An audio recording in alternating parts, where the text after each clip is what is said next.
Habang nagdurugo sa panganganak at nag-iisang lumalaban para sa anak, unti-unting nadiskubre ni Lara ang pinakamasakit na katotohanan.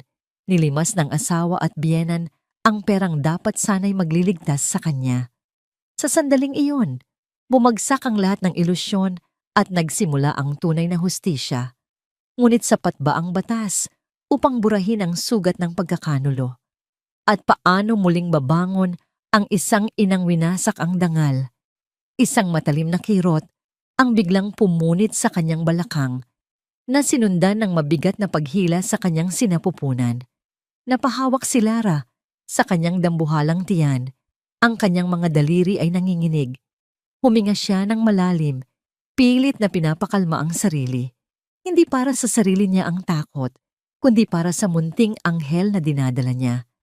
Ang pangalawang pagkakataon na ipinagkaloob sa kanya ng Diyos. Konting tiis na lang, anak, bulong niya. Ang kanyang boses ay halos hindi marinig sa gitna ng sarili niyang paghinga. Malapit na tayong magkasama. Dahan-dahan niyang ipinagpatuloy ang pagpupunas sa sahig na semento ng kanilang maliit na apartment sa Quezon City. Ang amoy ng floor wax ay nagpapaikot sa kanyang sikmura at ang bawat pagyuko ay tila isang parusa sa kanyang nananakit na likod. Pawis na ang kanyang noo at ang luma niyang duster ay basang-basa na rin. Mula sa sopa, isang pares ng mga matang mapanuri ang nakabantay sa bawat galaw niya.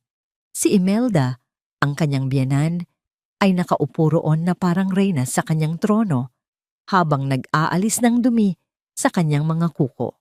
Bilisan mo nga dyan, Lara. Aabutin ka ng siyam-siyam sa pagpupunas ng sahig. Mataray na utos nito. Tingnan mo ang pamangkin ni Marites, kabuwanan na rin. Pero kung kumilos ay parang walang dinadala.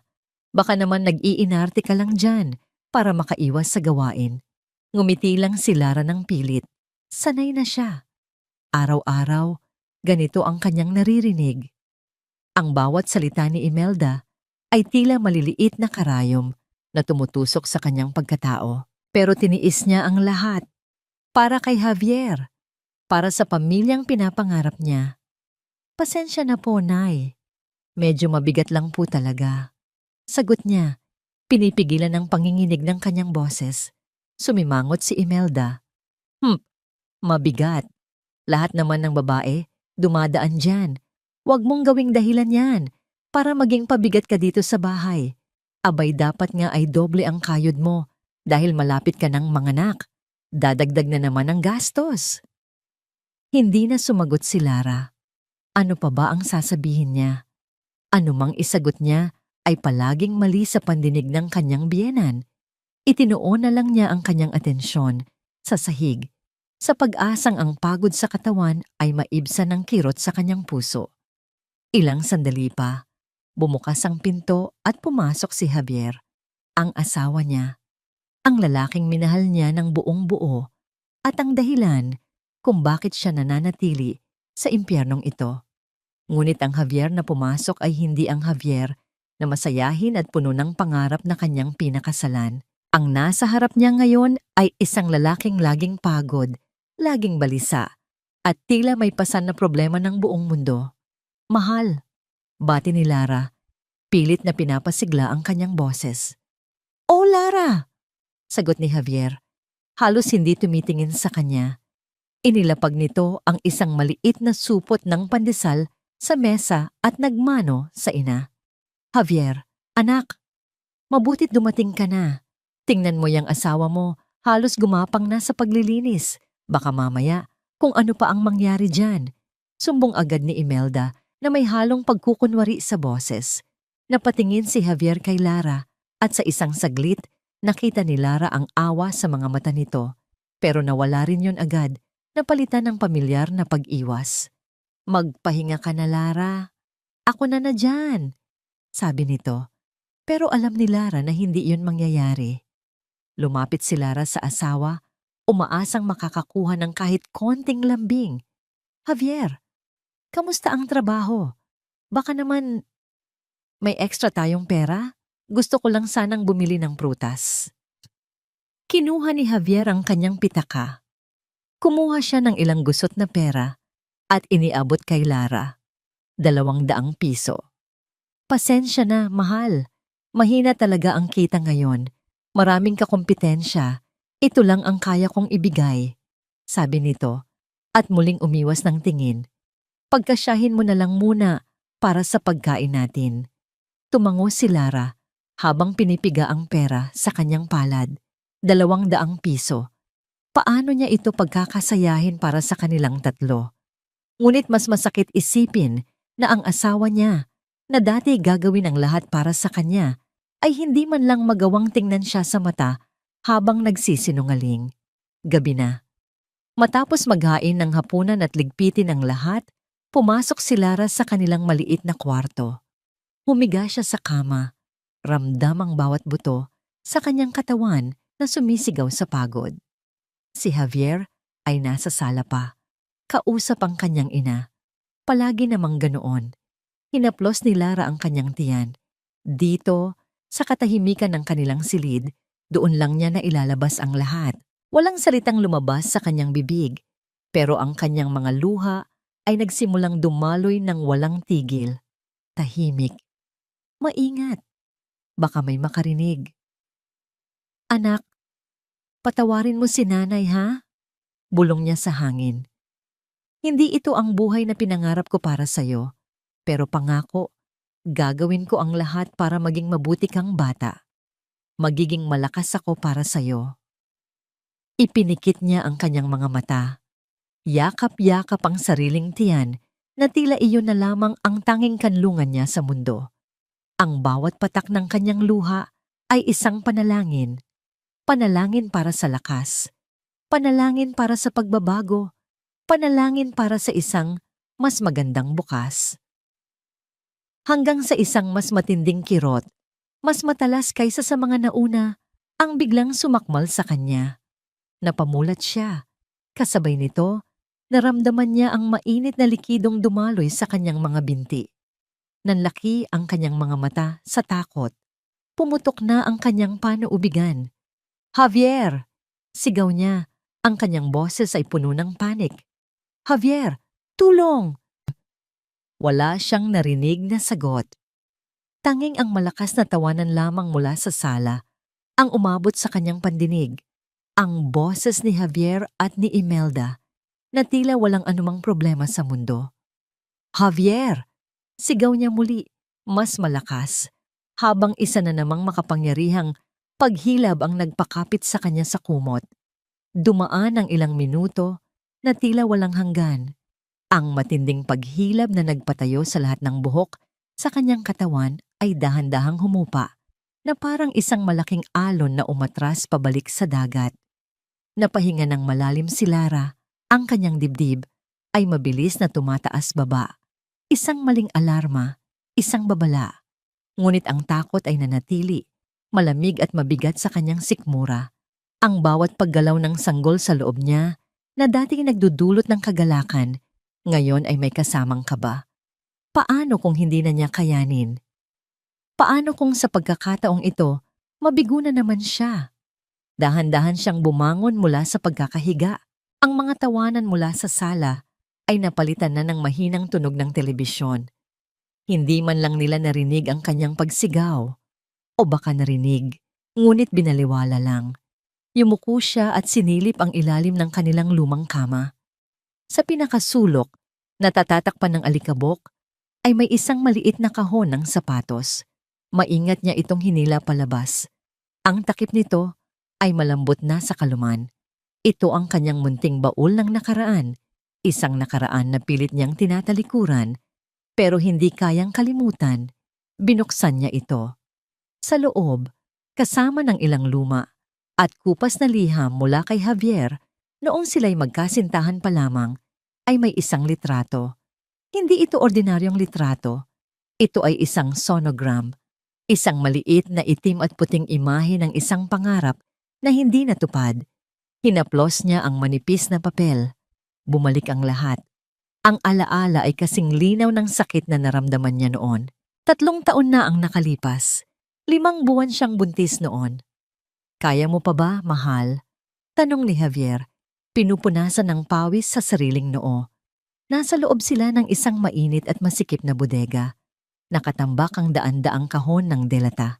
Isa ito sa mga racket o sideline ni Javier noon, ang mag-repack at mag-deliver ng mga grocery items. Oo naman, sagot ni Lara. Ngumingiti kahit ramdam niya ang pagod hanggang sa kanyang mga buto. Para sa future natin to, di ba? Para sa baby natin. Iyon ang palaging sinasabi ni Javier. Para sa future. Kaya naman si Lara, sa kanyang paniniwalang yon ang tamang gawin ay tumutulong sa pagbubuhat. Hindi ang pinakamabibigat, pero sapat na para manakit ang kanyang likod at braso sa pagtatapos ng araw. Nakangiti siyang bumuhat ng isang maliit na kahon ng sardinas nang bigla niyang maramdaman iyon. Isang matalas na kirot sa kanyang puson na sinundan ng kakaibang init sa pagitan ng kanyang mga hita. Natigilan siya, napatingin siya sa ibaba at doon, sa luma niyang palda, nakita niya ang isang patak ng dugo. Binitawan niya ang kahon. Ang malakas na kalabog nito ay kasabay ng pagsigaw ng kanyang puso. Javier! Ang sumunod na eksena ay malabo na sa kanyang isipan. Ang alam lang niya ay nasa isang malamig na kwarto siya ng ospital. Isang doktor na may malungkot na mukha ang kausap nila. I'm sorry, Mrs. Reyes, sabi ng doktor sa mahinahong boses. We did everything we could, but you lost the baby. Gumuho ang mundo ni Lara. Humagulgol siya, isang tunog na puno ng sakit at pagkawala. Hinanap ng kanyang mga mata si Javier, naghahanap ng karamay, ng lakas. Pero si Javier ay nakatayo malapit sa pinto, hindi makatingin sa kanya. Ang kanyang mga mata ay nakapako sa sahig. Ang kanyang mga kamay ay abala sa pagkalikot ng kanyang cellphone. At si Imelda, na kararating lang, ay sumandal sa pader na may ekspresyong tila naiinis, walang bakas ng awa o lungkot. Ang tanging sinabi nito ay, sayang ang gastos sa ospital, wala namang nangyari. Naramdaman ni Lara ang mainit na luhang dumadaloy sa kanyang pisngi. Hinigpitan niya ang hawak sa sonogram. Iyon ang huling pagkakataon na naramdaman niyang nag-iisa siya sa mundo. Matapos ang pangyayaring iyon, nangako si Javier. Patawarin mo ko, mahal, sabi nito habang yakap-yakap siya. Hindi na mauulit. Pangako. Sa susunod, aalagaan kitang mabuti. Hindi ko nahahayaang mapagod ka.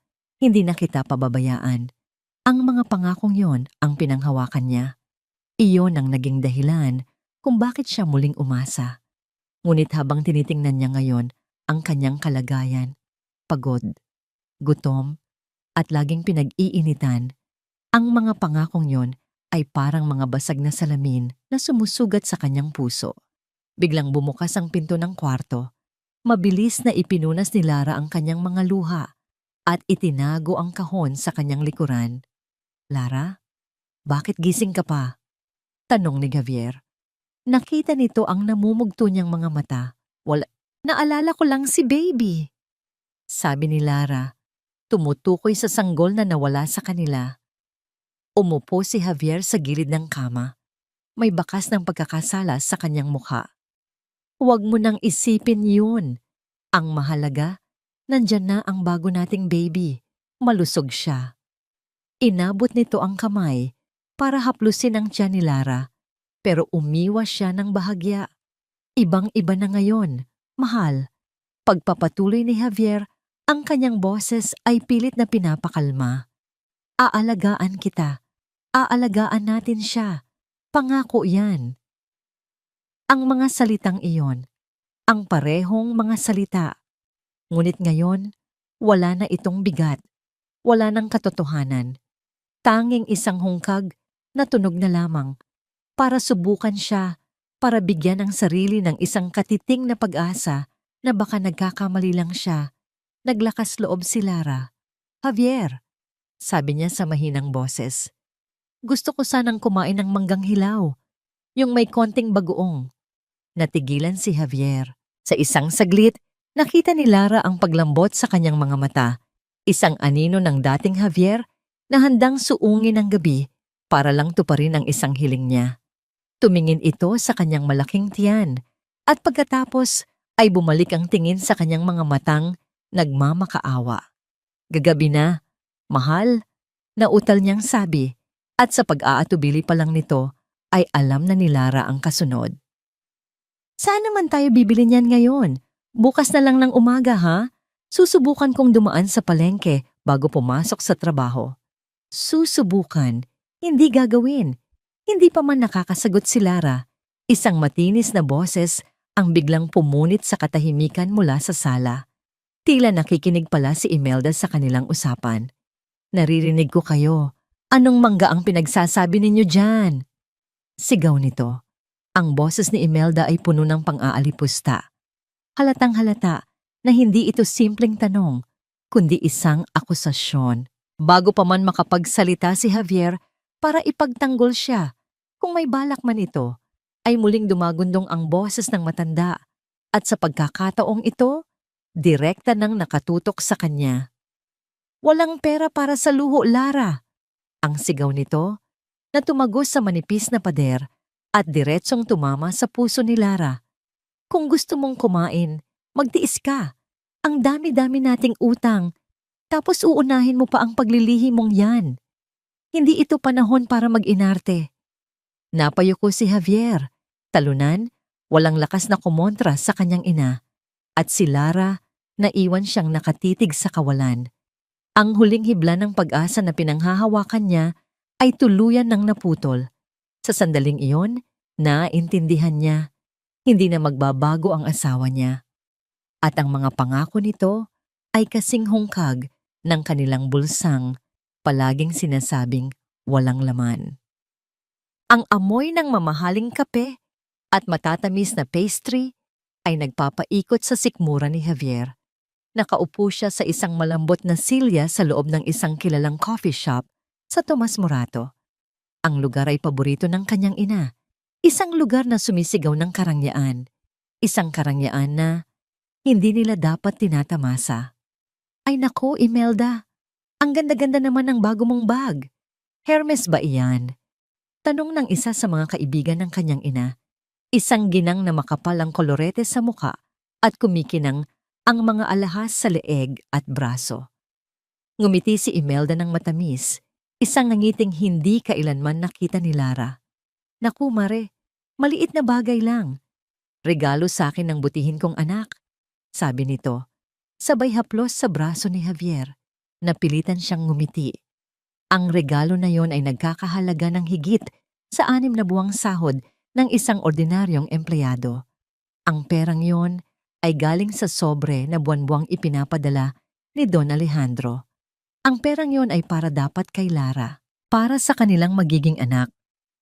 Habang nagpapatuloy ang masayang kwentuhan at tawanan ng mga ginang, naramdaman ni Javier ang pag-vibrate ng kanyang cellphone sa bulsa. Dahan-dahan niya itong kinuha sa ilalim ng mesa. Isang mensahe mula sa isang numerong hindi nakasave sa kanyang contacts pero alam na alam niya kung kanino galing. Ang pangalan ay Mr. Chua, ang kolektor ng utang. Ang simpleng mensahe ay nagpatindig ng lahat ng balahibo sa kanyang batok. Javier, 1 linggo na lang, alam mo na ang mangyayari kapag hindi nagbayad ang nanay mo. Biglang nanlamig ang kanyang mga kamay. Ang ingay ng coffee shop ay tila humina. Ang tanging naririnig niya ay ang malakas na kabog ng sarili niyang dibdib. Ang utang. Ang walang katapusang utang sa sugal ng kanyang ina na pilit nilang tinatakpan gamit ang pera ng mga Serrano. 1 taon na ang nakalipas sa mismong gabi na natanggap nila ang unang padala mula kay Don Alejandro. Puno ng pag-asa si Javier. Sa wakas, makakaipon na sila. Maibibigay na niya kay Lara ang buhay na nararapat para dito. Ngunit pag-uwi niya, naabutan niya ang kanyang inang si Imelda na nagwawala sa sala. Basag ang mga florera, nakakalat ang mga gamit. Anak, wala na tayo. Tapos na tayo. Hagulgol nito, sabay luhod sa kanyang harapan. Nagulat siya. Ano pong nangyari, Nay? Umiling-iling ito. Ang buhok ay gulo-gulo. Ang mukha ay basang-basa ng luha. Yung utang Yung utang ko sa kasino, hinahabol na nila ako. Papatayin nila ako, Javier. Papatayin nila ang nanay mo. Noon niya nalaman ang lahat. Ang lihim na pagkagumo ni Imelda sa sugal na nagsimula pa noong nabubuhay ang kanyang ama. Ang milyon-milyong pisong pagkakautang. Gagamitin natin ang pera ni Lara, sabi ni Imelda sa gitna ng kanyang mga hikbi. Hihiramin lang natin, anak. Pangako, babayaran ko. Kapag nanalo ako ulit, babayaran ko lahat. Tumanggi si Javier. Iyon ay pera para kay Lara. Hindi tama. At doon, nakita niya ang isang panig ng kanyang ina na hinding-hindi niya malilimutan. Tumayo ito, kumuha ng kutsilyo sa kusina at itinutok sa sariling pulso. Kung hindi mo ako tutulungan, kung hahayaan mong mamatay ang sarili mong ina, mas mabuti pang ako na lang ang tumapos nito. Sigaw nito. Ang mga mata ay nanlilisik sa desperasyon. Anak na walang utang na loob. Pagkatapos ng lahat ng sakripisyo ko sa'yo, ito ang igaganti mo sa'kin? Javier, anak, ayos ka lang ba? Ang boses ni Imelda ang nagpabalik sa kanya sa kasalukuyan, tapos nang magpaalam ang mga kaibigan nito. Silang dalawa na lang ang naiwan sa mesa. Ipinakita niya ang text message sa ina. Nay, si Mr. Chua, nagpaparamdam na naman. Tiningnan lang ni Imelda ang cellphone at isinantabi ito na parang isang langaw na walang halaga. Hayaan mo siya. May pera pa tayo. Magpapanik ka na naman dyan. Paanong hindi? Nay, halos kalahati na lang ang natitira sa account. Pabulong niyang sabi. Puno ng pag-aalala. Paano kapag nanganak na si Lara? Ang dami nating babayaran sa ospital. Sumimsim ng kape si Imelda. Kalmado. Kaya nga kailangan nating magtipid, di ba?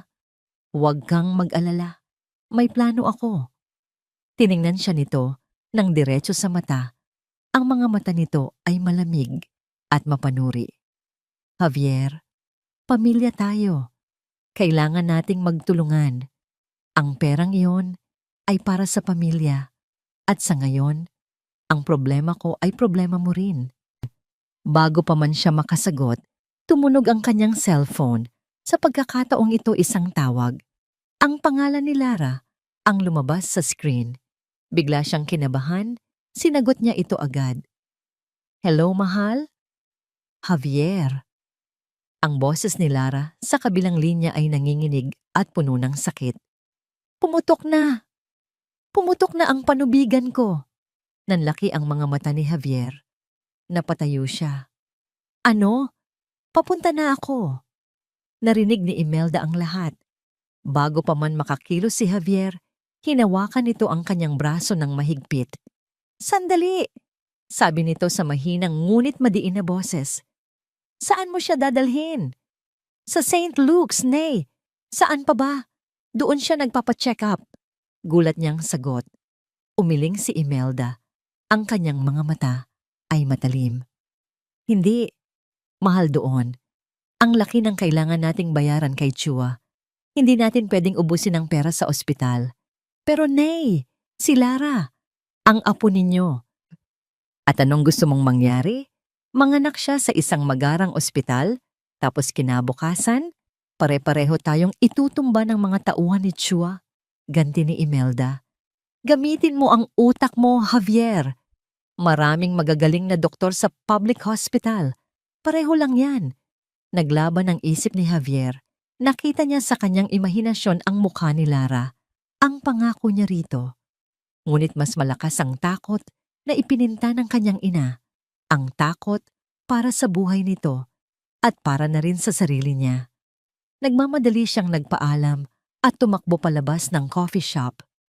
Habang nagmamaneho pauwi, ang mga salita ng kanyang ina ay umuulit-ulit sa kanyang isipan. Gamitin mo ang utak mo. Pareho lang yan. Pagdating niya sa bahay, naabutan niya si Lara na nakasandal sa pader, namimilipit sa sakit, basang-basa ang duster. Ang itsura nito ay isang saksak sa kanyang konsensya. Javier, Ang sakit, daing ni Lara. Ang kanyang mga mata ay puno ng luha at takot. Dalhin mo na ako sa St. Luke's, please. Lumuhod si Javier sa harap niya. Hinawakan niya ang mga kamay nito. Malamig, nanginginig. Gusto niyang sabihin na oo. Gusto niyang tuparin ang pangako niya.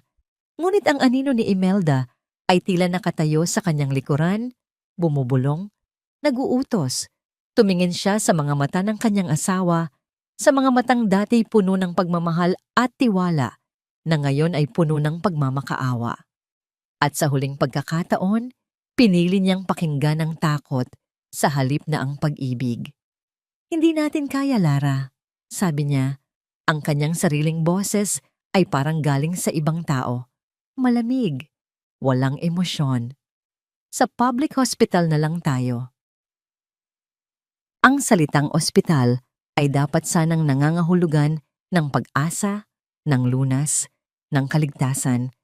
Ngunit ang lugar na pinagdalhan sa kanya ni Javier ay tila isang larawan ng kabaliktaran. Ang bumungad kay Lara ay isang pader, hindi ng semento, kundi ng ingay at desperasyon. Nakakabingi ang pinaghalong iyak ng mga sanggol, daing ng mga pasyenteng nakahilera sa mga pasilyo, sigaw ng mga pangalan mula sa isang lumang speaker, at ang walang hintong yabag ng mga nurse at doktor na tila hinahabol ng oras. Ang amoy ng antiseptic ay hindi sapat para takpan ang nanunuot na amoy ng pawis, sakit at kahirapan. Walang bakanteng kwarto, wala kahit isang kama sa ward. Ang tanging na ibigay sa kanya ay isang lumang stretcher na may gulong, itinabi sa isang sulok ng abalang pasilyo. Ito ang kanyang magiging silid pahingahan habang hinihintay ang oras ng kanyang panganganak. Dito ka na lang muna, mahal, sabi ni Javier. Inaalalayan siyang humiga. Ang boses nito ay pilit na pinapasigla.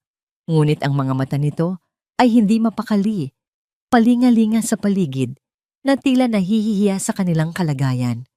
Naramdaman ni Lara ang pag-init ng kanyang mga mata. Ito ba ang katuparan ng pangako ni Javier na aalagaan siyang mabuti? Ang manipis na kumot na may amoy ng luma ay hindi sapat para itago ang kanyang katawan mula sa daan-daang estrangherong dumaraan. Bawat tingin na ipinupukol sa kanya, mga tingin ng awa, ng pagtataka, ng paghusga, ay tila isang dagok sa kanyang natitirang dignidad. Nanliit siya sa kanyang sarili. Javier, ayoko dito. Bulong niya. Ang boses ay nanginginig. Natatakot ako. Shh! Nandito lang ako, sagot ni Javier. Pero ang kanyang mga kilos ay nagsasabi ng iba. Kinuha nito ang cellphone, nagkunwaring may tinatawagan, naglakad-lakad. Kinausap ang isang gwardiya. Ginawa ang lahat maliban sa isang bagay, ang umupo sa kanyang tabi at hawakan ang kanyang kamay. Isang malakas na paghilab na naman ang sumakmal sa kanya. Napakapit siya ng mahigpit sa bakal na gilid ng stretcher. Ang kanyang mukha ay napangiwi sa sakit. Napapikit siya ng mariin, pilit na iniinda ang sakit ng tahimik. Ayaw niyang gumawa ng eksena. Ayaw niyang dagdagan pa ang kahihiyang nararamdaman niya. Nang imulat niya ang kanyang mga mata, nakita niya ang isang pagod na nurse na papalapit sa kanya. Ang uniforme nito ay bahagyang gusot at may maliliit na patak ng kung ano. Pero ang mga mata nito, kahit pagod, ay may bakas ng kabaitan. Mrs. Reyes? Tanong ng nurse. Tumango si Lara. Heto, inumin mo muna. Kailangan mong manatiling hydrated. Iniabot nito ang isang basong plastik ng tubig. Pasensya na po sa sitwasyon. Talagang puno po kami ngayon. Salamat po, hirap na sabi ni Lara. Ang kanyang lalamunan ay tuyong-tuyo.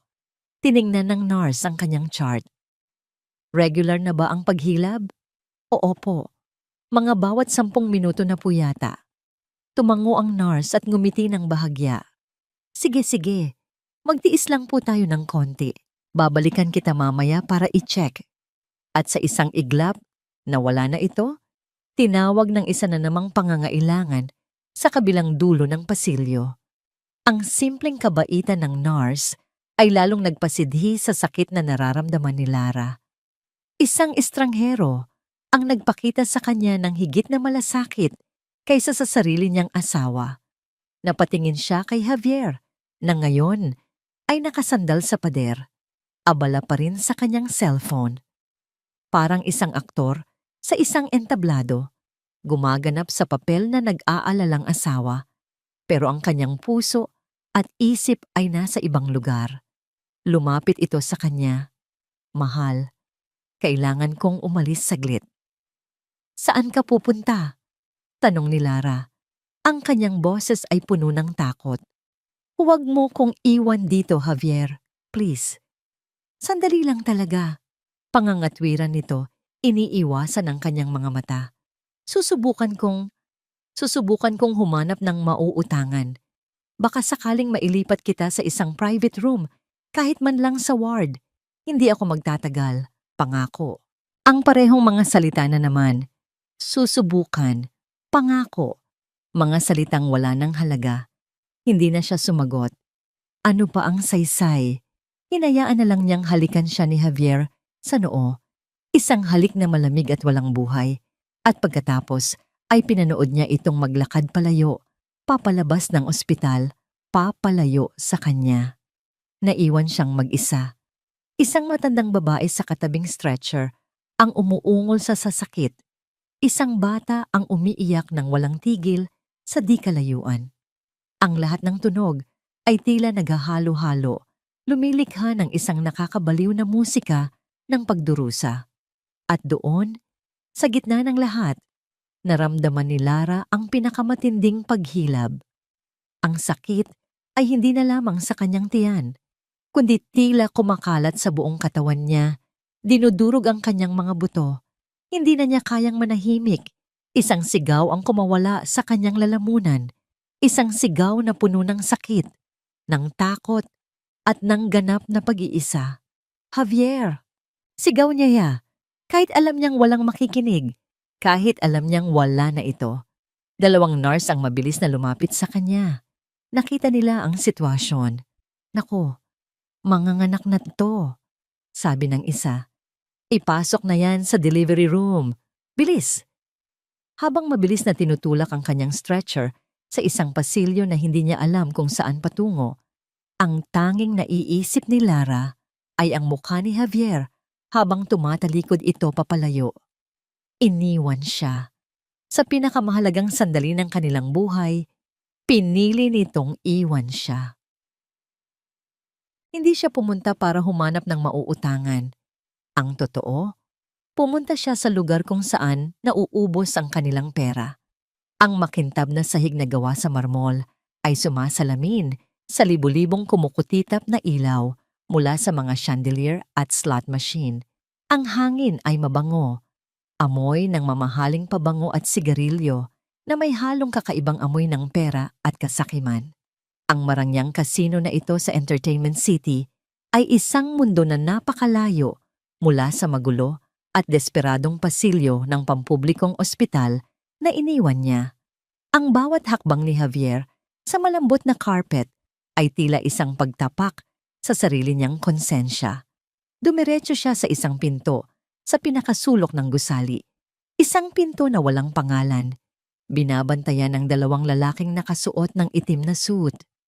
Nakilala siya ng mga ito at bahagyang tumango. Pinapasok siya sa isang pribadong silid.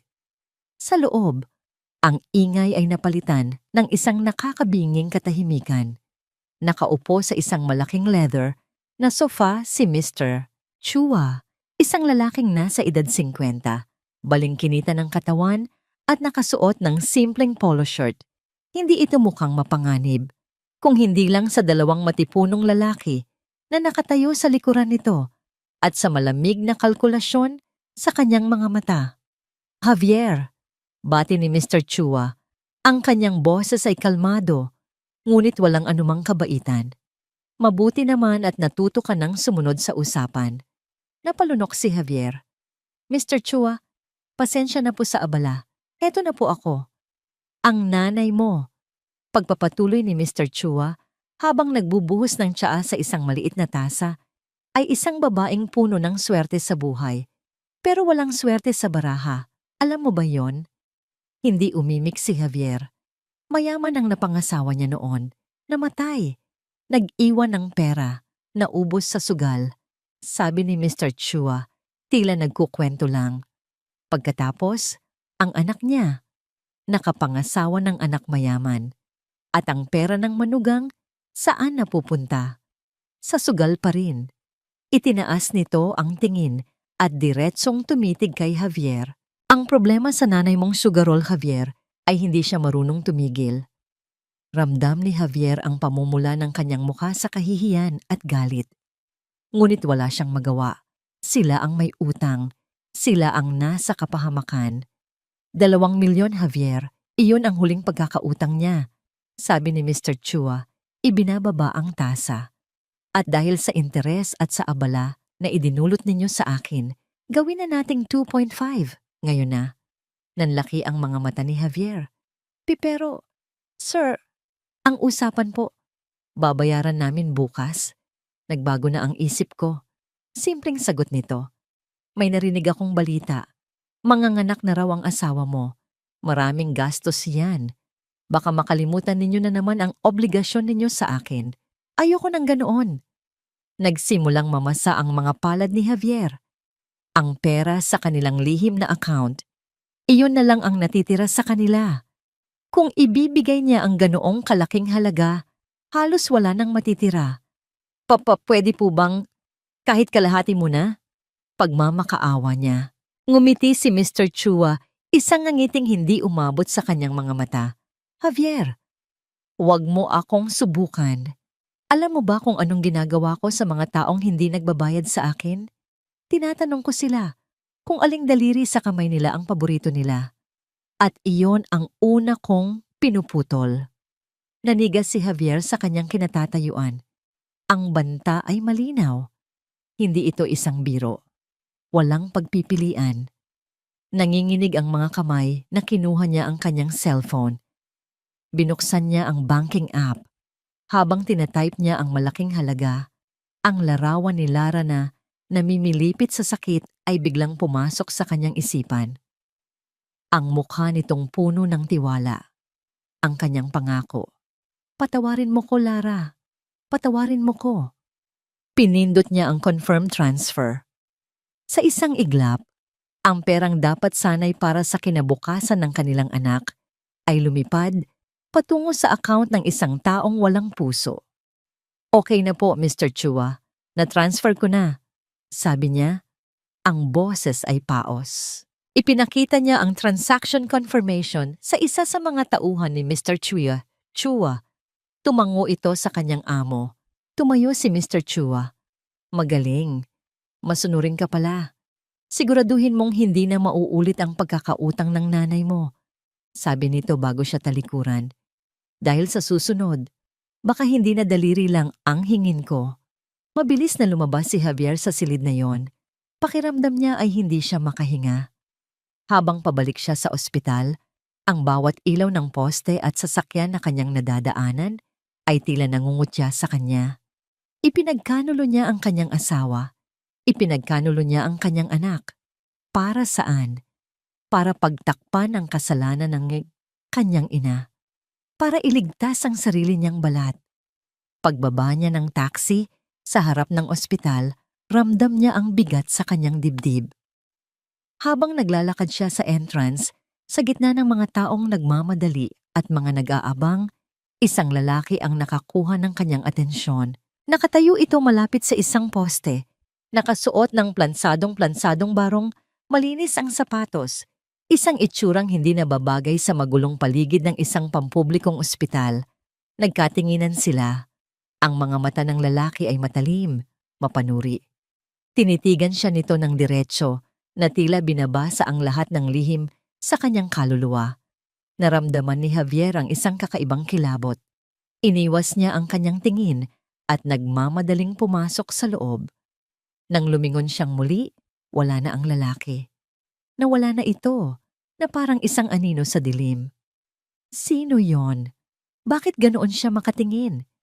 Ang kaba sa kanyang dibdib ay lalong tumindi. Tumakbo siya papasok sa pasilyo, hinahanap ang stretcher kung saan niya iniwan si Lara. Ngunit wala na ito roon. Wala na si Lara. Kinabahan siya. Saan siya nagpunta? Nilibot niya ang kanyang paningin hanggang sa may nakita siyang isang nurse na nagmamadaling lumabas mula sa isang pinto na may nakasulat na delivery room. Nurse! Tawag niya rito. Lumingon ito sa kanya. Ang mukha ay puno ng pag-aalala. Kayo po ba ang asawa ni Mrs. Reyes? Si Lara Reyes? Opo, ako nga. Nasaan siya? Ayos lang ba siya? Huminga ng malalim ang nurse. Tila naghahanda sa sasabihing masamang balita. Sir, kailangan po ng agarang operasyon. May komplikasyon. Ang unang bumalik kay Lara ay ang mga tunog. Ang mahinang ritmikong pag-beep ng isang makina sa kanyang tabi. Ang malayong pag-ungol ng isang pasyente. At pagkatapos, isang boses, isang malumanay na boses ng babae. Mrs. Reyes, gising na po kayo. Dahan-dahan niyang iminulat ang kanyang mga mata. Malabo ang lahat sa simula. Puti. Ang kisame ay puti. Ang mga dingding ay puti. May naramdaman siyang matulis na kirot sa kanyang tiyan, isang paalala ng operasyong pinagdaanan niya. Nasaan siya? Anong nangyari? At pagkatapos, naalala niya. Ang paghilab, ang sigaw, ang pagmamadali, ang anak niya, ang baby ko? Hirap niyang tanong. Ang kanyang lalamunan ay tuyo at magaslaw. Isang nakangiting nurse ang pumasok sa kanyang paningin. Congratulations po, ma'am. Ligtas po kayo pareho. Isang malusog na baby boy. Ang mga salitang iyon ay tila musika sa kanyang pandinig. Isang mainit na agos ng lunas ang dumaloy sa kanyang buong katawan. Tinatangay ang lahat ng sakit at takot. Ligtas sila. Ligtas ang anak niya. Pwede ko ba siyang makita? Pagmamakaawa niya, tumango ang nurse. Siyempre po. Ilang sandali pa, isa pang nurse ang pumasok. May bitbit na isang maliit na bundol ng puting tela. Maingat itong inilapit sa kanya. At doon, sa loob ng kumot, nakita niya ang pinakamagandang mukha na nasilayan niya sa buong buhay niya. Ang kanyang anak. Mayroon itong maliliit at perpektong mga daliri, manipis na buhok na kasing itim ng gabi, at mga labing bahagyang nakaawang. Ang amoy nito ay pinaghalong gatas at bagong buhay. Nang inilagay ng nurse ang sanggol sa kanyang mga braso, naramdaman ni Lara ang isang pag-ibig na napakatindi na halos hindi niya kayang dalhin. Lahat ng pagod, lahat ng sakit, lahat ng kahihiyan, nawala lahat. Ang mahalaga lang ay ang munting nilalang na ito sa kanyang mga bisig. Anak ko. Bulong niya habang dumadaloy ang mga luha ng kagalakan sa kanyang pisngi. Hinagkan niya ang malambot na noo nito. Sa sandaling iyon, buo siya. Sa sandaling iyon, sapat na ang lahat. Bumukas ang pinto. Pumasok si Javier na sinundan ni Imelda. Ang mukha ni Javier ay pinaghalong pagod at lunas. Ngunit si Imelda, nakangiti ng pagkatamis-tamis. Apo ko! Masayang sabi ni Imelda na tila siya ang pinakamasayang lola sa buong mundo. Lumapit ito at agad kinuha ang sanggol mula sa mga braso ni Lara. Naku, ang gwapo-gwapo naman, manang-mana sa lola. Hinalik-halikan nito ang sanggol, kinarga-karga at ipinagmayabang kay Javier. Tingnan mo anak, ang ilong, parang sa mga Reyes, ang bibig, parang sa akin. Pinanood lang sila ni Lara. May isang bahagi sa kanya na gustong bawiin ang kanyang anak, ngunit pinigilan niya ang sarili. Bigyan mo siya ng pagkakataon, sabi niya sa sarili. Baka ito na ang simula ng pagbabago. Habang karga-karga ni Imelda ang sanggol at nakatalikod ng bahagya sa kanya, narinig niya itong bumulong kay Javier, ngunit sapat na ang lakas para marinig niya. Naku ko, isa na namang bibig na pakakainin. Ang mga salita ay tila isang suntok sa kanyang sikmura, mas masakit pa kaysa sa sugat ng kanyang operasyon. Biglang nanlamig ang kanyang buong katawan. Walang nagbago. Isa lamang itong palabas, isang maskara. Ibinalik ni Imelda ang sanggol sa tabi niya at umupo sa silyang katabi ng kama. Ang matamis na ngiti ay bumalik sa mukha nito.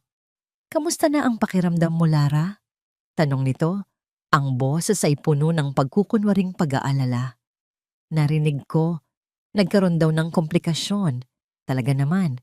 Sabi ko na nga ba't dapat ay nag-iingat ka. Napakahina kasi ng katawan mo." Hindi na nagulat si Lara. Ang sisi, palaging may kasamang sisi. Kaya naman pala kinailangang operahan. Pagpapatuloy ni Imelda na may kasamang buntong hininga. "Malaking gastos na naman yan, sigurado. Kawawa naman itong si Javier. Doble kayod na naman sa pagtatrabaho."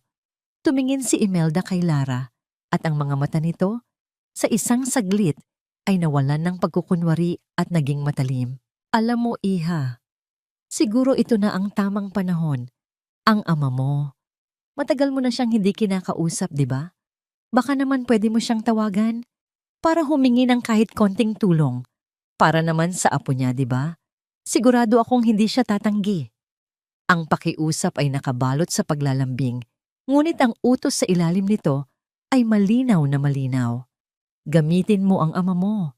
Hingian mo siya ng pera." Dito na hindi nakapagpigil si Lara. Ang pag-ibig niya para sa kanyang anak ay nagbigay sa kanya ng lakas na hindi niya alam na taglay niya. "Hindi po, Nay," sagot niya. Ang kanyang boses ay mahina ngunit matatag. "Responsibilidad namin ni Javier ang anak namin, kaya naming pag-ipunan ng gastos sa ospital." Tumingin siya kay Javier, naghahanap ng suporta. "Di ba, mahal?" Natigilan si Javier. Nagpalipat-lipat ang tingin niya mula kay Lara patungo sa kanyang ina. Nakita ni Lara ang laban sa kanyang mga mata, ang pagnanais na sumang-ayon sa kanya, at ang takot sa kanyang ina.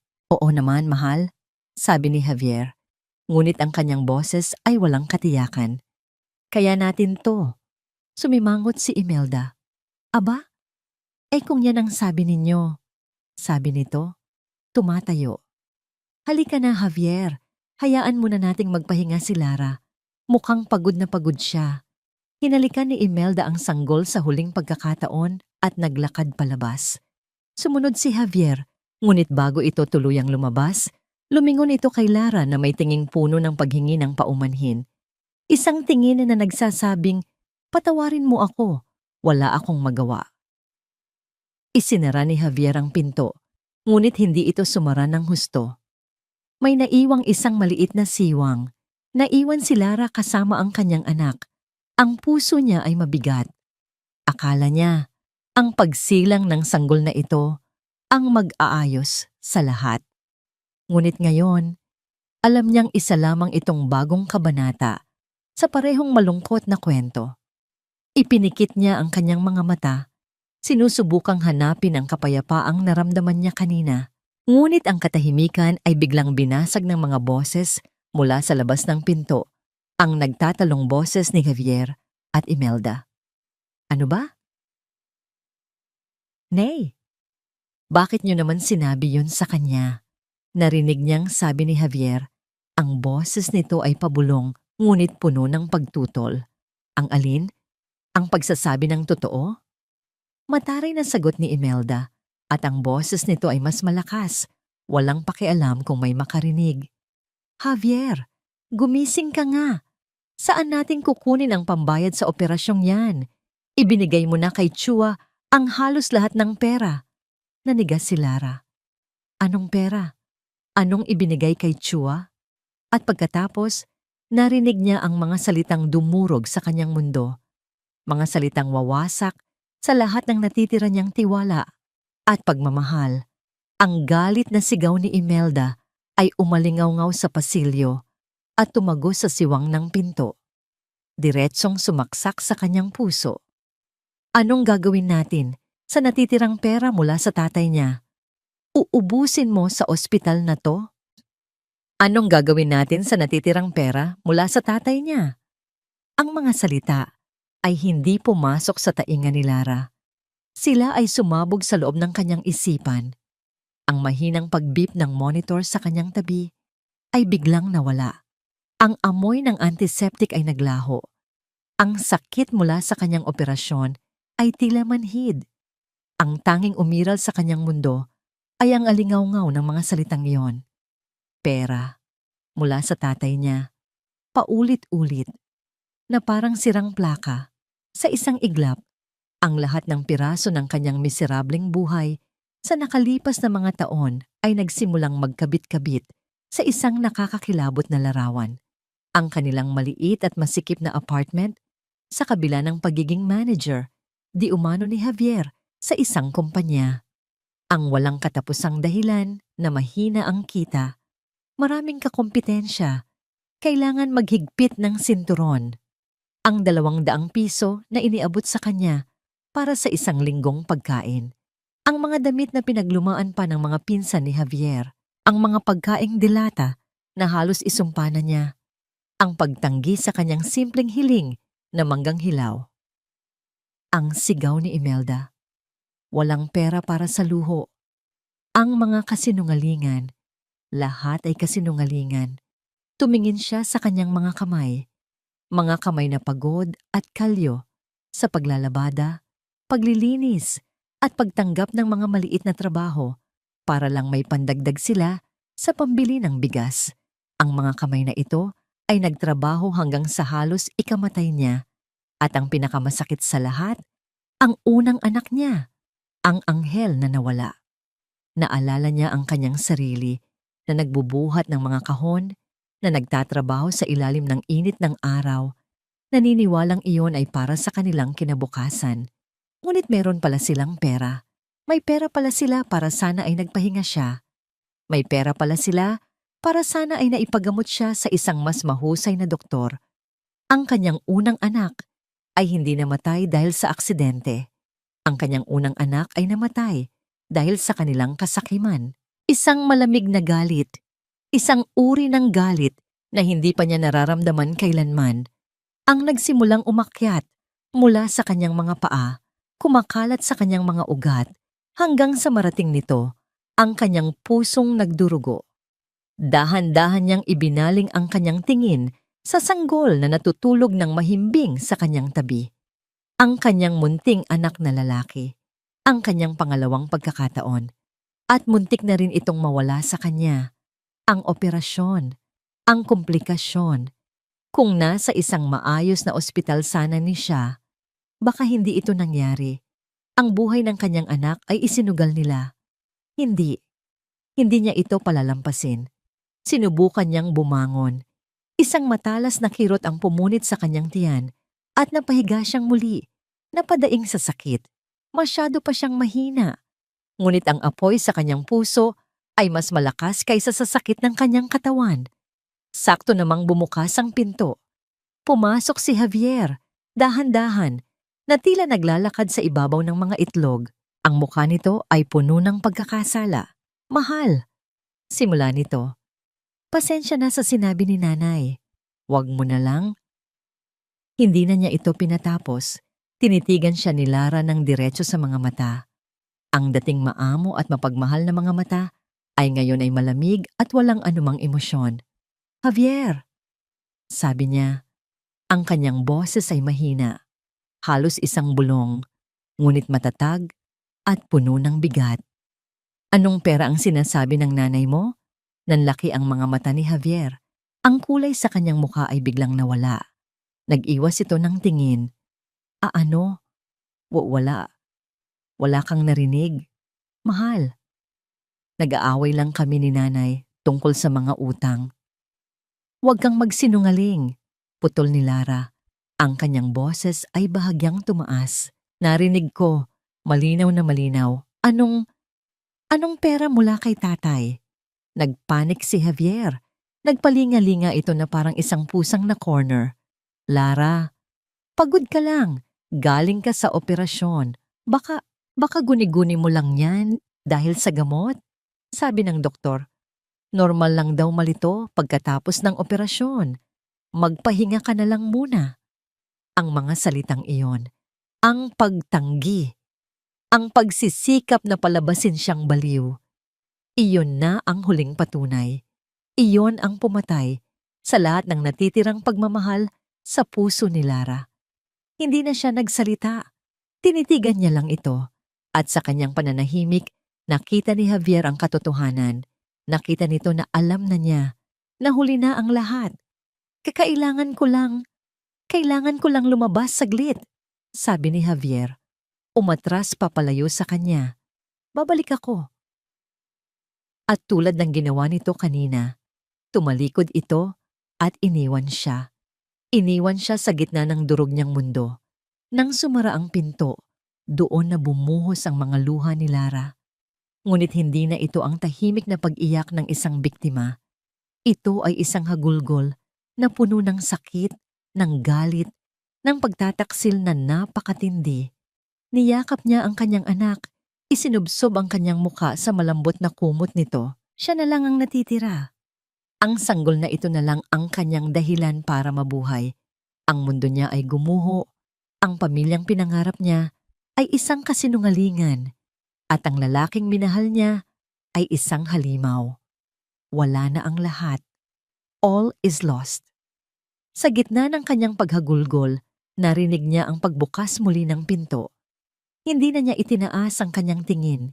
Malamang, bumalik na naman ang duwag niyang asawa para magmakaawa. Wala na siyang pakialam. Ngunit ang mga yabag na kanyang narinig ay iba. Mabigat. Panatag. Hindi nag-aalinlangan. At ang boses na nagsalita ay hindi ang boses ni Javier. Ito ay isang boses na matagal na niyang hindi naririnig. Isang boses na sabay-sabay na nagdulot ng gulat, pananabik at pag-asa sa kanyang wasak na puso. Isang boses na puno ng awtoridad at pagmamahal. Lara, anak. Dahan-dahan niyang itinaas ang kanyang luhaang mukha. At doon, nakatayo sa may pintuan, ang kanyang ama. Lara, anak. Ang boses na yon ay parang isang susi na nagbukas ng isang nakakandadong silid sa kanyang puso. Isang silid na puno ng mga alaala ng isang masayang kabataan, ng isang amang palaging nariyan, bago pa man maging komplikado ang lahat. Sa isang iglap, inakala niyang guni-guni lang niya ito, isang panaginip na nilikha ng kanyang pagod at nagdurugong puso. Ngunit nang dahan-dahan niyang itaas ang kanyang luhaang mukha, naroon siya. Totoo, nakatayo sa may pintuan, hindi bilang isang panaginip, kundi bilang isang matatag na katotohanan. Ang kanyang ama, si Don Alejandro Serrano, ay naroroon. Hindi siya mukhang galit. Ang kanyang mukha ay kalmado, ngunit may isang bigat sa kanyang presensya na tila nagpabago sa hangin sa loob ng maliit na silid. Ang kanyang mamahaling suit at makintab na sapatos na katad ay isang malaking kontradiksyon sa marumi at nagbabakbak na pintura ng mga dingding ng ospital. Sa likuran niya ay may dalawa pang lalaki. Isa ay may matalas na tingin at nakasuot ng barong, tila isang abogado. At ang isa ay ang lalaking nakita ni Javier kanina sa entrance, ang anino sa dilim. Hindi kumilos si Don Alejandro agad. Tinitigan muna niya ang kabuuan ng eksena. Ang kanyang anak, na payat at putlang-putla sa murang hospital gown, ang maliit na sanggol na mahimbing na natutulog sa tabi nito, ang kalunos-lunos na kalagayan ng silid na mas mukha pang bodega kaysa sa isang lugar para sa mga bagong panganak. Nakita ni Lara ang banayad na pagbabago sa ekspresyon ng kanyang ama, ang mahigpit na pag-igting ng kanyang panga, ang halos hindi mapansing panginginig ng kanyang kamao. Ang kalmadong anyo ay isang manipis na takip lamang sa kumukulong galit sa loob. Dahan-dahan itong humakbang palapit. Ang bawat yabag ay mabigat at may kahulugan. Lumuhod ito sa tabi ng kanyang kama. Inaalis ang isang hibla ng buhok na dumikit sa kanyang basang pisngi. Tatay, bulong ni Lara, at sa pagsambit ng salitang iyon, muling bumuhos ang kanyang mga luha. Ngunit hindi na ito luha ng galit o desperasyon. Ito ay luha ng lunas. Nandito na ako, anak, sabi ni Don Alejandro. Ang kanyang boses ay puno ng pagsisisi at pagmamahal. Hinawakan nito ang kanyang kamay. Patawarin mo ako. Patawarin mo ako kung ngayon lang ako dumating. Niyakap ni Lara ang kamay ng kanyang ama. Ikinapit ang sarili na parang isang batang nalulunod. Sa wakas, may kakampi na siya. Sa wakas, hindi na siya nag-iisa. Ang apo ko, sabi ni Don Alejandro, ibinaling ang tingin sa sanggol. Isang tunay na ngiti ang sumilay sa kanyang mga labi. Isang ngiti na puno ng purong pagmamahal. Maingat niyang hinaplos ang pisngi ng sanggol gamit ang likod ng kanyang daliri. Napakagwapo niya, Lara. Kamukhang kamukha mo noong sanggol ka pa. Ang simpleng sandaling iyon, ang katahimikan, ang emosyon, ang muling pagsasama, ay biglang nabasag. Bumukas ang pinto. Pumasok si Javier na sinundan ni Imelda. Malamang ay nag-usap sila sa labas, bumuo ng bagong estratehiya, ng bagong kasinungalingan. Lara, mahal, naisip ko lang. Natigilan si Javier sa kalagitnaan ng kanyang sasabihin. Napako ang kanyang tingin sa lalaking nakaluhod sa tabi ng kama ng kanyang asawa. Si Imelda, na nasa likuran niya, ay hindi agad napansin. Ano ka ba naman, Javier? Huwag kang basta-basta susuko. Kailangan nating humakbang ito papasok sa silid. At doon, natigilan din ito. Ang kanilang mga mukha ay isang perpektong larawan ng pagkabigla at purong takot. Ang kulay sa mukha ni Imelda ay biglang nawala, na parang isang kandilang biglang hinipan. Si Javier naman ay napanganga. Ang kanyang mga mata ay nanlalaki, nagpapalipat-lipat ng tingin mula kay Lara, sa sanggol, at sa lalaking kinatatakutan nilang makita. Dahan-dahang tumayo si Don Alejandro. Hinarap niya sila. Hindi na ito ang mapagmahal na ama at lolo na nakita ni Lara kanina. Ang kaharap nila ngayon ay si Don Alejandro Serrano, ang bilyonaryo, ang makapangyarihang tao na hindi nila pinangarap na makaharap sa ganitong sitwasyon. Ang kanyang kalmadong presensya ay mas nakakatakot kaysa sa anumang sigaw. Mr. Serrano, nautal na sabi ni Javier. Anong ginagawa ninyo rito? Don Alejandro? Pagtatama ni Imelda. Sinusubukang bawiin ang kanyang composure. Mabilis itong ngumiti. Isang nangiting halatang halata ang pagkukunwari. Don Alejandro, ke sorpresa. What a surprise. Tamang-tama ang dating ninyo.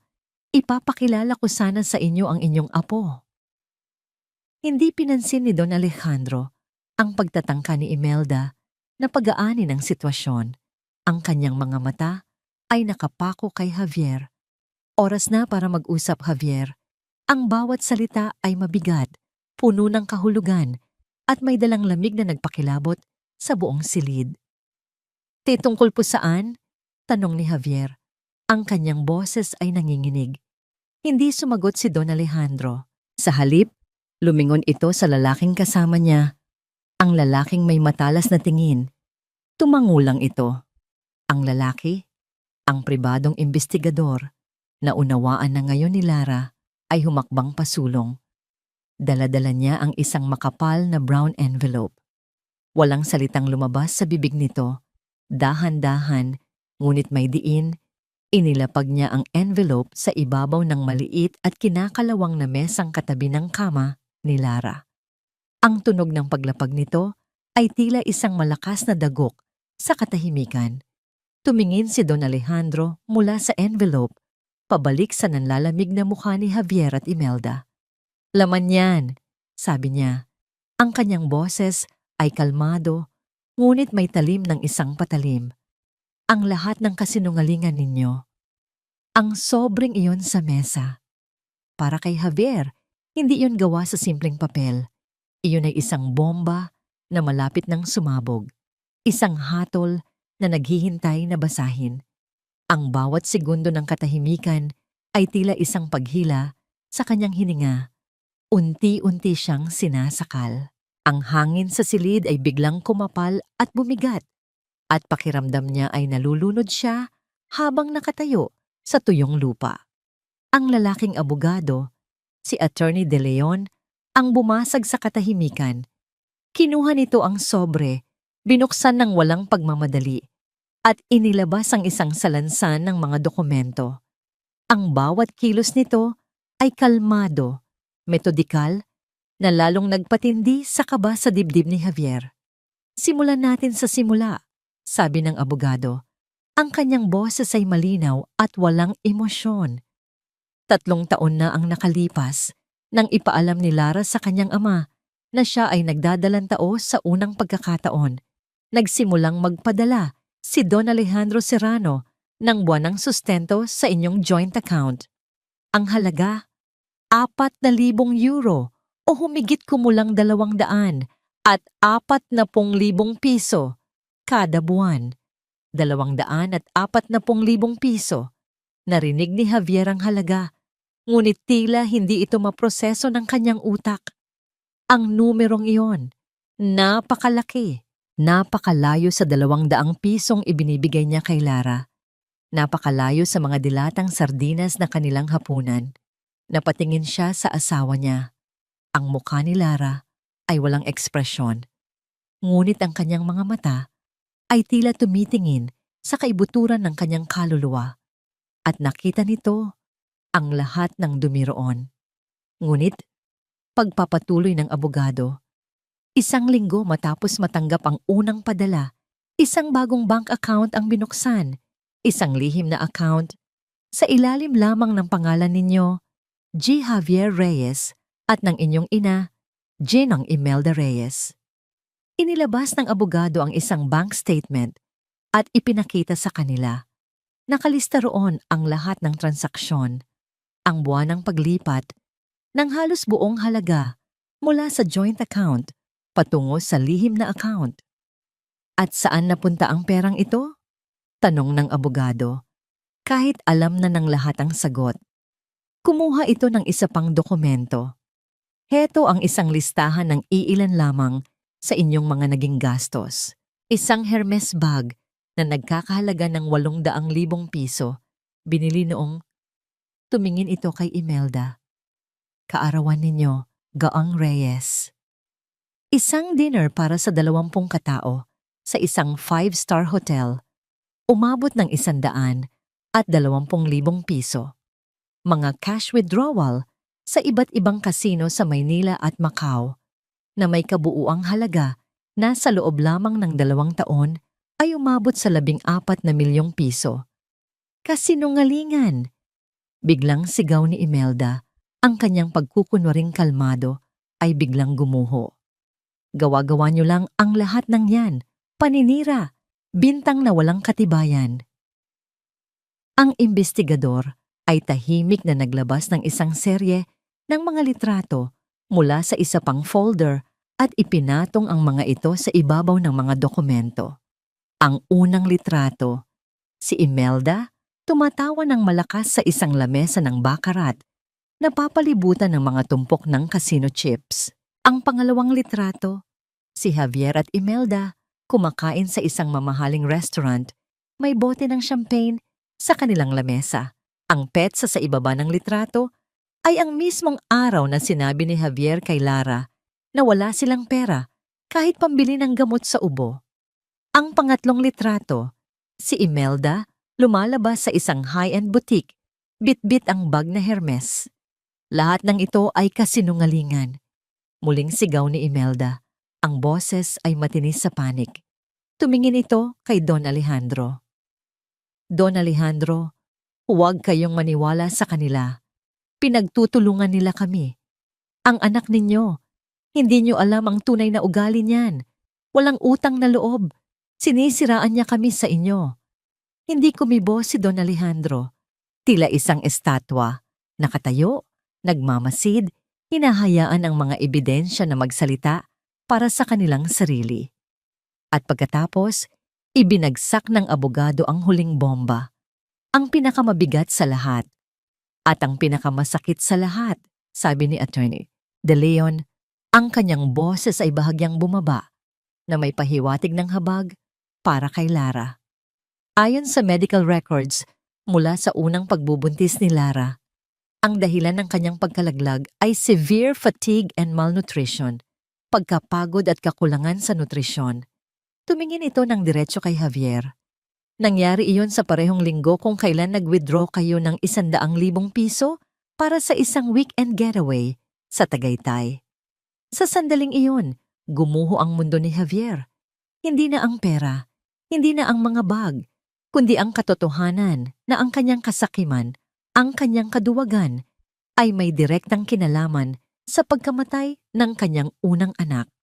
Ang lakas sa kanyang mga tuhod ay biglang nawala. Bumagsak siya sa sahig. Gumapang siya palapit sa kama ni Lara. Ang kanyang mga luha ay dumadaloy na parang ilog. Ang kahihiyan, ang pagsisisi, ang sakit, lahat ay bumuhos ng sabay-sabay. Hinawakan niya ang laylayan ng kumot ni Lara. Ang kanyang katawan ay nanginginig sa paghagulgol. Lara mahal, patawarin mo ko. Sabi niya sa pagitan ng mga hikbi. Patawarin mo ko. Hindi ko sinasadya. Si nanay. Pinilit niya ko. Natakot ako. Lara, please. Patawarin mo ko. Itinaas niya ang kanyang tingin. Umaasa. Nagmamakaawa na makita ang kahit katiting na awa sa mga mata ng kanyang asawa. Ang Lara na palaging nagpapatawad. Ang Lara na palaging umiintindi. Ngunit ang babaeng nakatingin sa kanya mula sa kama ay hindi na ang Lara na kilala niya. Ang kanyang mukha ay isang blangkong maskara. Ang kanyang mga mata ay malamig, malalim, at walang laman, na parang isang bintanang nakasara na, kung saan wala nang anumang liwanag na makakapasok. Ang kanyang pananahimik ay mas malakas kaysa sa anumang sigaw, mas matalas kaysa sa anumang sumpa. Ito ang kanyang hatol. Sa gitna ng paghagulgol ni Javier, at nang walang tigil na pagtanggi ni Imelda, isang malakas at tiyak na katok ang narinig mula sa pinto. Bumukas ito at pumasok ang 2 unipormadong pulis. Ang pagpasok ng 2 pulis ay tila nagpatigil sa oras. Ang bawat tao sa silid ay natigilan. Ang bawat isa ay may sariling reaksyon sa hindi inaasahang pagdating ng batas. Si Javier, na nakaluhod pa rin, ay tumingala na may halong gulat at pagkalilit. Si Imelda naman ay biglang tumahimik. Ang kanyang mukha ay nagpakita ng isang emosyon na hindi pa nakikita ni Lara sa kanya dati. Purong, hindi pekeng takot. Ang mas matandang pulis, isang lalaking may bigote at malumanay, ngunit may awtoridad na tindig, ang unang nagsalita. Ang kanyang mga mata ay lumibot sa silid. Sinusuri ang sitwasyon bago tumuon kay Don Alejandro. Don Alejandro Serrano? Tanong ng pulis. Tumango si Don Alejandro. Ako nga. Kami po ay tumutugon sa reklamong inihain ng inyong abogado, si Attorney De Leon, kaninang umaga lamang. Isang reklamo ng estafa o panloloko at qualified theft laban kina G. Javier Reyes at Jengao Imelda Reyes. Ang bawat salita ng pulis ay malinaw at formal. Bawat salita ay isang pako na ibinabaon sa kabaong ng mga kasinungalingan ni na Javier at Imelda. Dito na tuluyang nawala sa sarili si Imelda. Ang takot ay napalitan ng isang desperadong parang sa hayop na galit. Walang hiya kayo, sigaw niya. Itinuturo si Don Alejandro at pagkatapos ay si Lara. Anong karapatan ninyong gawin ito sa amin? Pamilya kami. Hindi niyo kami pwedeng ipakulong. Walang prueba. Gawa-gawa niyo lang lahat yan. Geng Reyes, pakihinaan po ang inyong boses. Mahinahong sabi ng pulis. Kung mayroon po kayong reklamo, maaari niyo pong sabihin yan sa presinto. Sa ngayon, Kailangan po namin kayong isama para sa investigasyon. Ang nakababatang pulis ay lumapit kay Imelda. Nang makita niya ang posa sa kamay nito, nagwala si Imelda. Nagpumiglas ito, nagsisigaw ng mga sumpa at akusasyon. Hindi niyo ako makukulong. Hindi niyo alam kung sino ako. Javier, anak, gawin mo ang lahat. Huwag mong hayaan na gawin nila ito sa ina mo. Ngunit si Javier ay hindi kumilos. Nakaluhod pa rin siya, nakatingin kay Lara. Ang lahat ng ingay, ang lahat ng gulo, ay tila wala sa kanyang pandinig. Ang tanging mahalaga sa kanya sa sandaling iyon ay ang babaeng nasa kanyang harapan. Habang isinasakay si Imelda na patuloy sa pagwawala, lumapit ang mas matandang pulis kay Javier. G. Reyes, tumayo na po kayo. Kailangan niyo na pong sumama sa amin. Dahan-dahang tumayo si Javier. Ang kanyang mga balikat ay bagsak, ang kanyang mukha ay basang-basa ng luha. Wala nang bakas ng pagiging arogante, wala nang bakas ng pagkukunwari. Ang nasa harap ni Lara ay isang lalaking durog, isang lalaking nawalan ng lahat. Bago siya tuluyang isama ng pulis, humingi siya ng isang huling pabor. Sandali lang po, pakiusap niya sa pulis. Makausap ko lang po siya. Kahit 1 minuto lang. Pumayag ang pulis at naghintay sa may pinto. Humarap si Javier kay Lara. Ang distansya sa pagitan nila ay ilang talampakan lamang, ngunit pakiramdam niya ay isang karagatan ang naghihiwalay sa kanila. Lara. Simula niya, ang kanyang boses ay paos at basag. Alam kong wala ng halaga ang anumang sasabihin ko. Alam kong huli na ang lahat. Pero gusto ko lang malaman mo na sa simula, minahal kita. Minahal talaga kita. Isang luha ang muling pumatak mula sa kanyang mga mata. Natakot lang ako, Lara. Natakot ako sa nanay ko. Natakot ako sa mga pinagkakautangan niya. Nadala ako sa Agos. Pero sa bawat araw na nagsinungaling ako sa'yo, sa bawat gabing nakikita kitang pagod, isang bahagi ng pagkatao ko ang namamatay. Patawarin mo sana ako. Huminga siya ng malalim, nag-ipon ng lakas para sa kanyang huling pakiusap. Kapag natapos na ang lahat ng ito, kapag nabayaran ko na ang mga kasalanan ko, pwede ba? Pwede ba tayong magsimula ulit? Para sa anak natin, Lara, please, bigyan mo ako ng isa pang pagkakataon. Ang kanyang mga mata ay puno ng isang desperadong pag-asa. Naghihintay, nagmamakaawa. Tinitigan siya ni Lara. Sa loob ng ilang segundo, walang nagsalita. Ang tanging maririnig ay ang tibok ng puso ni Javier sa sarili niyang tainga. At pagkatapos, nagsalita si Lara. Ang kanyang boses sa unang pagkakataon sa napakatagal na panahon ay malinaw, matatag, at walang bahid ng anumang pag-aalinlangan.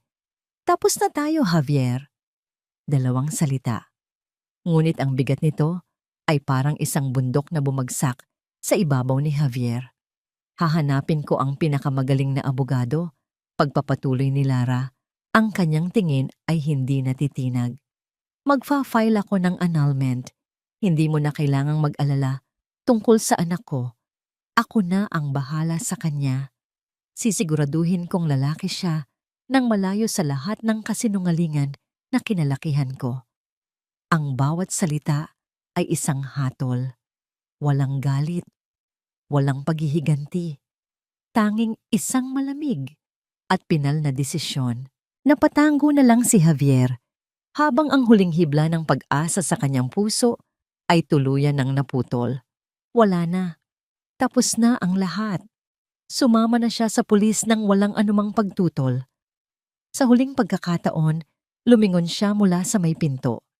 Nakita niya si Don Alejandro na inilalagay ang isang protektadong kamay sa balikat ni Lara. Isang kilos ng suporta na hinding-hindi niya naibigay. Isinara ang pinto. Naiwan si Lara sa katahimikan, kasama ang kanyang ama at ang kanyang anak. Huminga siya ng malalim, Isang hiningang tila, ngayon lang niya muling nagawa ng malaya. Tumingin siya sa labas ng bintana. Sa unang pagkakataon, nakita niya ang sikat ng araw sa hapon nang hindi nararamdaman ang bigat ng mundo sa kanyang mga balikat. Ito na ang simula. Isang taon. Ang isang taon ay maaaring napakaikli lamang, ngunit para kay Lara, ito ay isang buong buhay. Isang bagong buhay na itinayo niya mula sa abo ng kanyang nakaraan. Ang amoy ng mamahaling pabango at bagong tela ang bumati sa kanya. Hindi na ang amoy ng floor wax at lumang semento. Nakatayo siya sa gitna ng kanyang pangarap, isang maliit, ngunit eleganteng fashion boutique sa puso ng Makati. LS Creations ang nakasulat sa salaming pinto sa gintong mga letra. Lara Serrano, ang kanyang sariling pangalan, ang kanyang sariling pagkatao. Ma'am Lara, dumating na po yung bagong delivery ng tela mula sa France. Sabi ni Ana, ang kanyang pinagkakatiwalaang store manager na may dalang isang clipboard. Ngumiti si Lara. Salamat Ana. Pakisabi sa kanila na i-check mabuti ang bawat rolyo.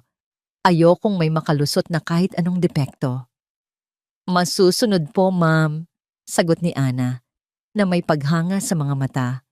Pinanood ni Lara ang kanyang empleyado na bumalik sa trabaho.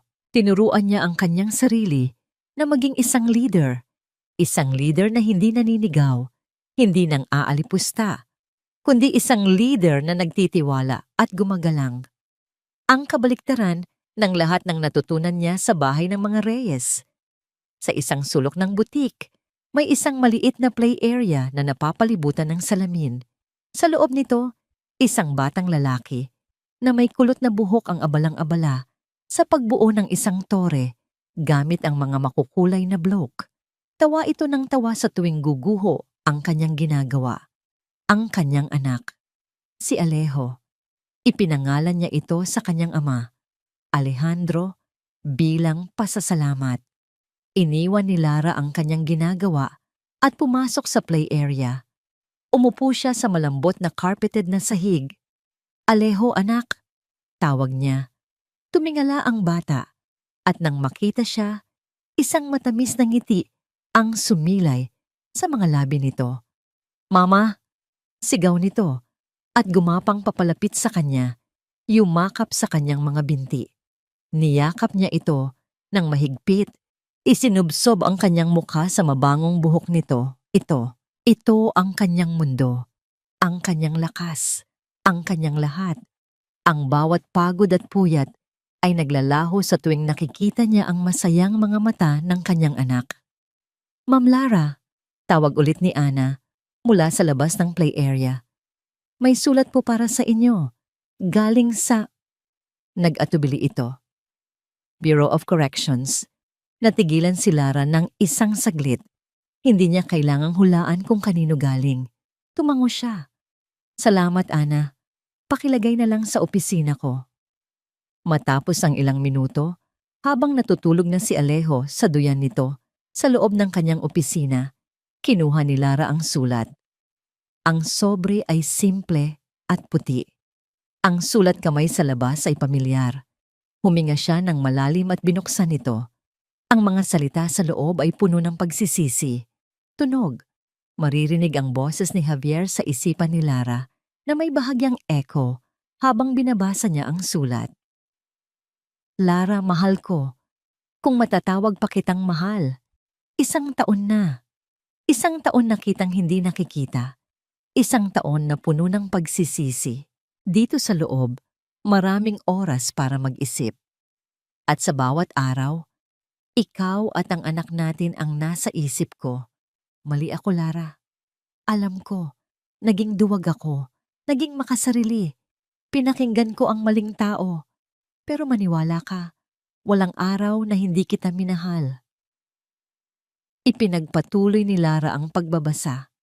Ang sulat ay naglalaman ng mga detalye ng buhay ni Javier sa kulungan, ang paglilitis na nagpatunay sa lahat ng kasalanan nila ni Imelda at ang mahabang sentensyang ipinataw sa kanila.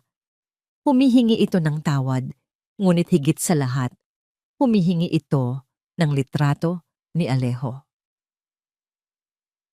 Hindi ko hinihiling na patawarin mo ako ngayon. Alam kong imposible yon. Ang tanging hiling ko lang, sana, balang araw, maipakita mo sa anak natin ang isang litrato ko at sabihin mo sa kanya na minahal siya ng kanyang ama, kahit na nagkamali ito ng malaki. Tinapos ni Lara ang pagbabasa. Walang luhang pumatak. Walang galit na namuo sa kanyang dibdib. Tanging isang malalim na pakiramdam ng kapayapaan at pagtanggap. Matagal na niyang pinatawad si Javier sa kanyang puso. Hindi para sa kanya, kundi para sa sarili niya. Ang pagpapatawad ang nagpalaya sa kanya mula sa pagiging isang biktima. Maingat niyang tiniklop ang sulat at inilagay sa loob ng isang kahon sa kanyang desk drawer. Isang kahon na puno ng mga alaala ng nakaraan na hindi na niya kailangang buksan pa. Tumunog ang kampanilya sa labas, hudyat na may pumasok sa butik. Ilang sandali pa, bumukas ang pinto ng kanyang opisina. Ang paborito kong apo, ang masiglang boses ni Don Alejandro, ang pumuno sa silid. May dala itong isang malaking paper bag mula sa isang kilalang toy store. Lumapit ito sa duyan at marahang hinalikan ang natutulog na si Alejo sa noo.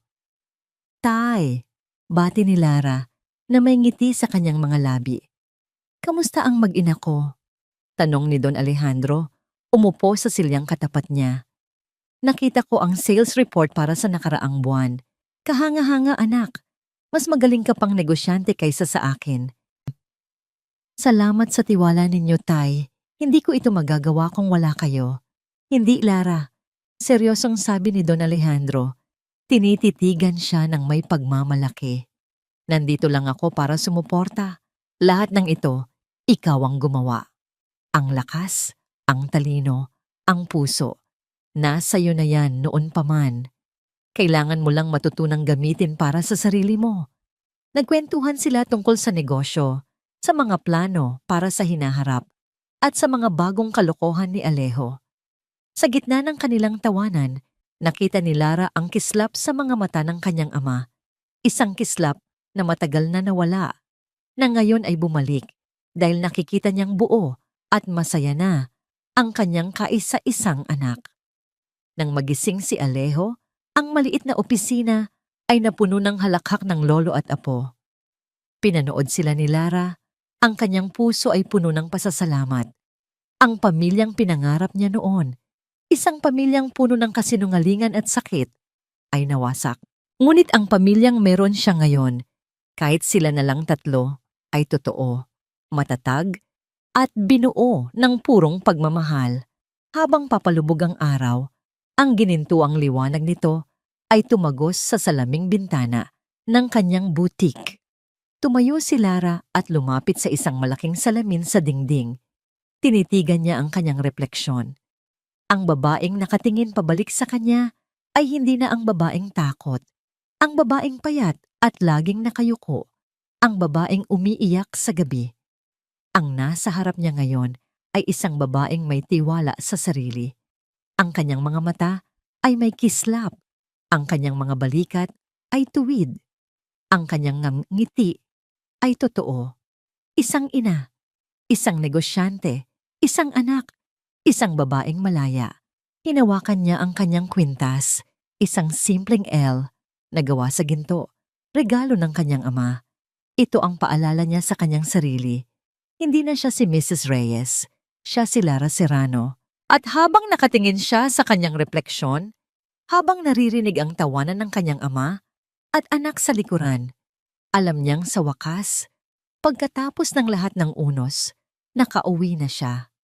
Sa pagtatapos ng kwento ni Lara, malinaw na ipinapakita na walang kasinungalingang kayang manatiling nakatago magpakailanman. Maaring yura ka ng dangal ng isang tao sa oras ng kanyang kahinaan, ngunit darating ang panahong ang katotohanan ay sisigaw at ang hustisya ay kikilos. Sina Javier at Imelda ay naging larawan ng kasakiman at kaduwagan. At sa huli, sila rin ang nagbayad ng kapalit nito sa ilalim ng batas. Ngunit higit sa parusa ng masasama, ang tunay na tagumpay ng kwento ay ang muling pagtayo ni Lara. Mula sa isang babaeng winasak ng pang-aapi, siya'y naging isang inang matatag, handang bumuo ng bagong buhay para sa kanyang sarili at sa kanyang anak. Paalala ito na ang kabutihan ay may gantimpala at ang lakas ng isang ina ay walang hangganan. Ikaw, ano ang gagawin mo kung ikaw ang nasa kalagayan ni Lara? Lalaban ka ba o mananahimik? At sana, kumusta ka ngayon? May pinagdadaanan ka rin ba na nais mong ilabas? Nandito ang channel na ito para makinig. Ibahagi mo sa comments. Mahalaga ka sa amin.